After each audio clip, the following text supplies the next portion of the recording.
Fairies are real. I know this because I live with one. Her name is Aria. That is not the name she was given, but it's the one that she prefers to use. Aria is turning 8 years old next week, and in honor of that, she has decided that she is going to host a fairy school for her birthday.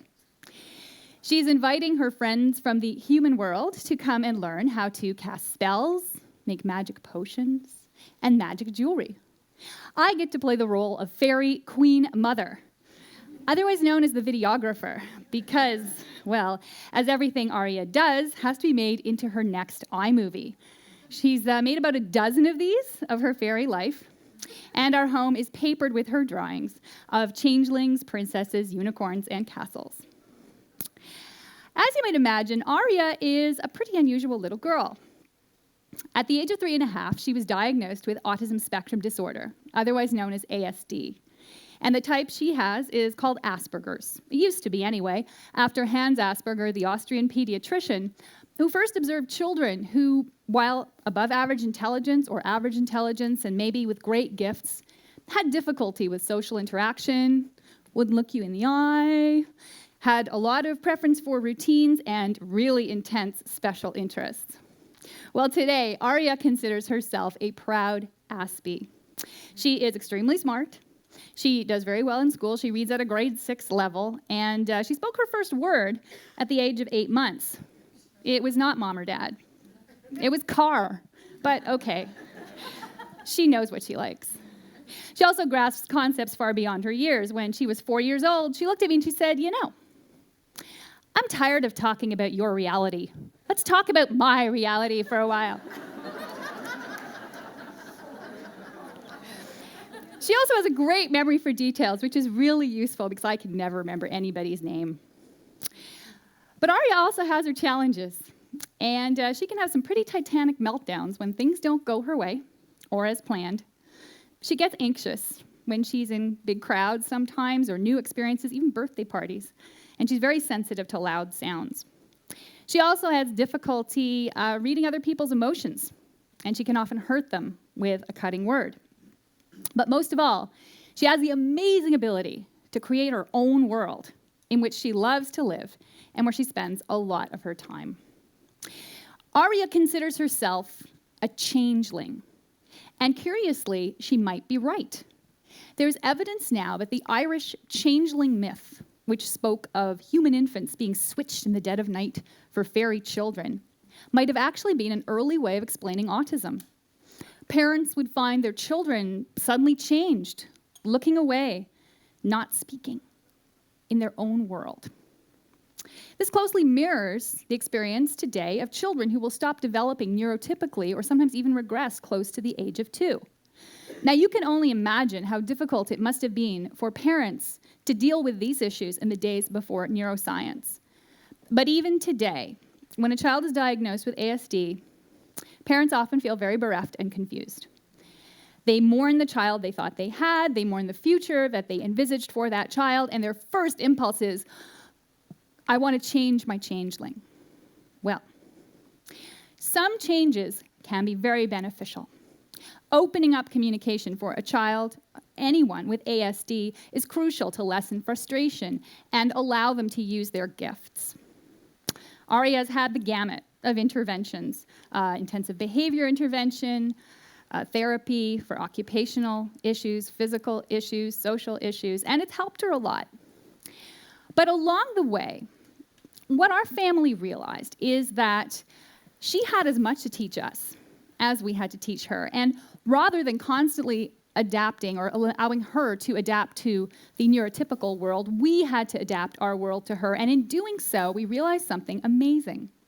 A lot of the things we were doing and the changes we made weren't just benefiting her or benefiting us, but could benefit a whole host of people. People who had nothing to do with ASD, parents who want a calmer home life, children who are struggling in school, employers who are looking for a more talented workforce. So I want to share 5 of those things today with you that could make our world a better place. 5 things I have learned from a fairy. The first is how we could make a better school system. The schools in my area near Toronto do not resemble this school. They are not, a lot of them, happy places. In fact, bullying is epidemic. Teachers have, in some cases, been issued Kevlar armor in elementary school to deal with children who act out, and burnout of teachers is a huge problem. These classes in these schools are generally 25 to 30 children. Now, if we applied some of the basic principles used to educate kids with ASD to all kids, we wouldn't have to have this situation. One of those is that children with ASD need a calm learning environment, they need a lot of attention, and they need a lot of movement through their day. How do we achieve this? Okay, think about it. In our public schools, if we cut those classes of 25 to 30 kids in half to 12 to 15 children, immediately you would double the amount of time and attention a teacher could give to each child. Immediately, today, you would cut the noise level in half, the distraction level in half. You would give more space and freedom for those kids to literally get up out of their desk. And you would have a school, and this is not a special needs school, but you would have a school that's a lot like the one I found for Arias, after considerable trial and effort, I will add, but one which caps enrollment at 100 students from grades 1 to 8. Now, this isn't just my opinion. I spoke to an educational researcher, Jennifer Donnelly, at the George Brown College, who studies autism, but education in general, and I asked her, if you could change one thing in education, what would it be? And she said, class size, right away, because all the things I mentioned would follow. So yes, it would be expensive, but it would be worth it to create schools where our kids would want to be, rather than where they have to be, where they're not bullied. Schools like you would find the one I found for my fairy. Then there's the health system. When your child is diagnosed with ASD, I'll tell you, you want a fairy godmother. You want one so bad. You're looking around, you're saying, please someone just wave a magic wand and show me the way and what we can do to help our daughter. Unfortunately, it's more like your Cinderella in the attic with a bunch of phone numbers that are handed to you and a few names, and you're on your own. But this doesn't just happen to people who are dealing with autism spectrum disorder. Anyone who is in an accident, anyone who is dealing with a serious or chronic illness, anyone who's got a loved one with dementia knows that your primary job suddenly becomes finding help and treatment for that condition. In our public system, well, if you know someone, you can get service faster than people who don't. Alternatively, you can pay $100 an hour because there are now actual businesses that will be health counselors or advisors, and they will work with you to find and navigate your way through the system. Again, it shouldn't be this way. Our family was lucky enough to connect with an organization called Resources for Exceptional Children and Youth. The waitlist was 2 years, but it was worth it. I served on the board of this organization as well, and it existed as a nonprofit simply to show families the way, not to provide services or treatment, but simply point them to what was available and would be appropriate for them in their area.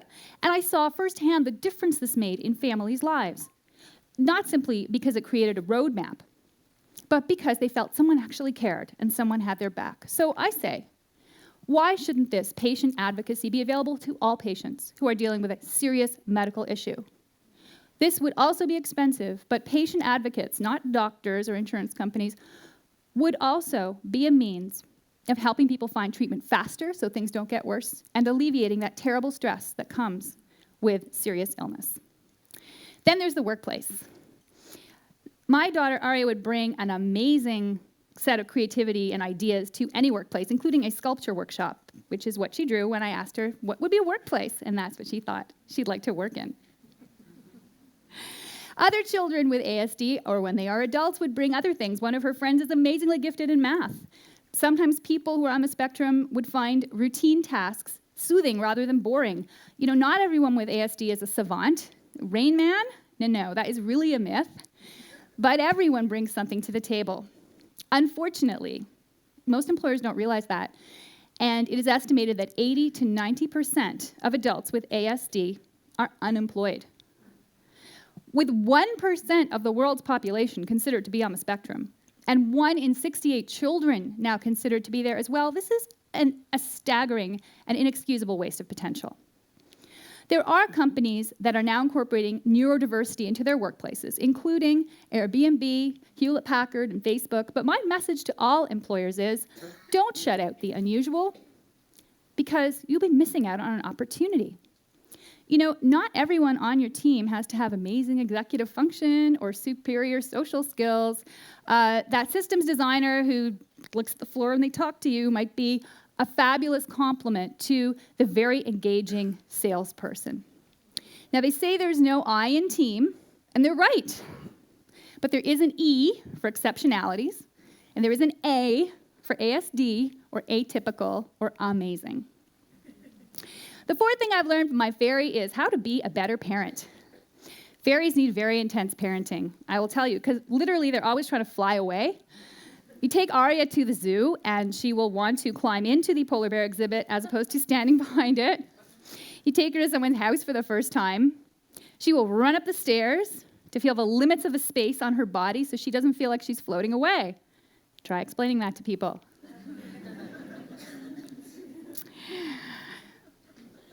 But what I have learned from Aria in all my efforts to also teach her empathy, because this is the other big piece with kids on the spectrum, we're always telling them to put themselves in other people's shoes because they lack something called theory of mind, which is the ability to understand that other people think differently from you. I have learned that empathy is a two-way street. This book, I encourage every parent to read. It's called Connected Parenting by author Jennifer Kolari, and I happened upon it when I was at a therapy appointment, spending my time waiting for it to end. And basically the premise is this: if you empathize with your child in a moment of difficulty and you mirror that understanding back to them, they will connect with you in that moment. They will take the time to calm down and then solve the problem, whatever is going on. And I'll tell you, this actually really works. It works for any child, ASD or not. The trick is, though, doing it when you're frustrated, pressed for time, or working on your TED Talk. It can be hard. And this brings me to the last thing I have learned from a fairy about myself. I've learned that we're all on a spectrum of some kind. Now, I've done the online autism test. I'm as neurotypical as you can get. And yet there are times when mommy can have really big meltdowns too. When I'm stuck in traffic or going crazy on the job, and I realize we all have limits and triggers that we have to manage, and if we stay calm as parents of any kind of child, they'll stay calmer too. I also realize that I shouldn't judge people. I shouldn't look at someone like they're a unicorn walking into the room. Like, what is that guy doing? That's awkward. Because you never know what's happening in their head, and maybe they're not comfortable with the space they're in. Maybe they have a physical sensitivity or reaction to something going on around them. Don't judge and don't assume. I have my fairy to thank for that insight and for all the ones I've brought you. 5 things that could make our world a better place today. Smaller classes in our schools, a helping hand in healthcare, neurodiversity to strengthen the workplace, greater empathy as parents, and more self-awareness as people. These are the 5 things I have learned from a fairy. And they all boil down to one last thing. That is that we all have so much to learn from each other.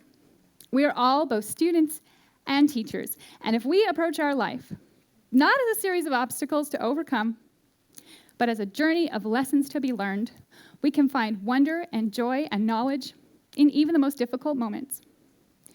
And if we're really lucky, we might even catch a glimpse of fairyland. Thank you.